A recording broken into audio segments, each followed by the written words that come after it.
स्वागत है दोस्तों हमारे YouTube चैनल उड़ान मेरी कलम की में। आज हम आपको हमारे चैनल के माध्यम से रूबरू करा रहे हैं एक नए कलमकार से। वैसे यह कलमकार की खूबी यह है कि वह अपने अंदर बहुमुखी प्रतिभा को छिपाए रखते हैं। बस हमें मौका मिलना चाहिए उनके हुनर से रूबरू होने का।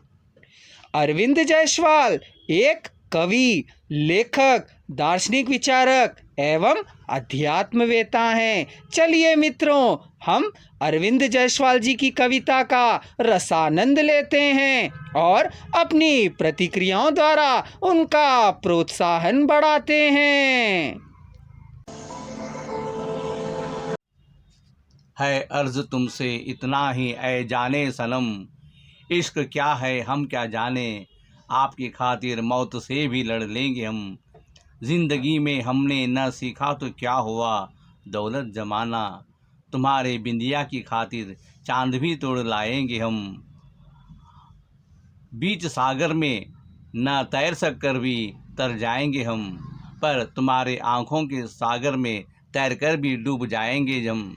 याद करो जब कभी तुम बैठे थे अपने कमरे में दोपहर में, जब हवाएं फड़फड़ा रही थी, कैलेंडर उड़ रहे थे, जब मैंने कहा था कोई बात जो शायद पहुँचे होंगे तुम्हारे अकेले में, हलते पत्तों के रूप में, फड़फड़ाते कैलेंडरों के रूप में, जो कहना चाहते हैं अपनी अपनी भाषा में, कोई बात कोई संदेशा। क्योंकि मैंने भी कुछ कहा था इन हवाओं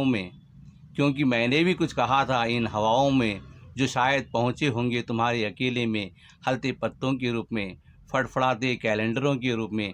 या जब कभी तुम चल रहे थे नदी के किनारे तो टकराए होंगे तुम्हारे कदमों से लहरें बनकर, या खींच रहे थे तुम्हारा आंचल तेज हवा बनकर।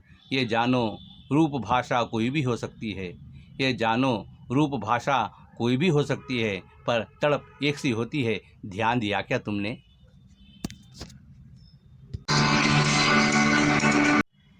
नदी तुम बहती जाती हो जंगलों से, पत्थरों से, पहाड़ों से, चट्टानों से, और कहती जाती हो अपनी अपनी भाषा में कोई बात।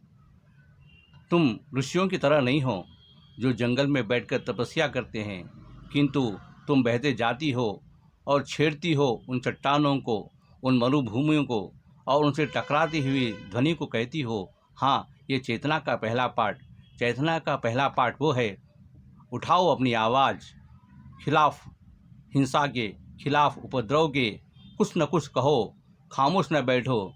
यह नदी कहती जाती है, और नदी कहती है चट्टानों के जज्बात भीतर ही भीतर बढ़ते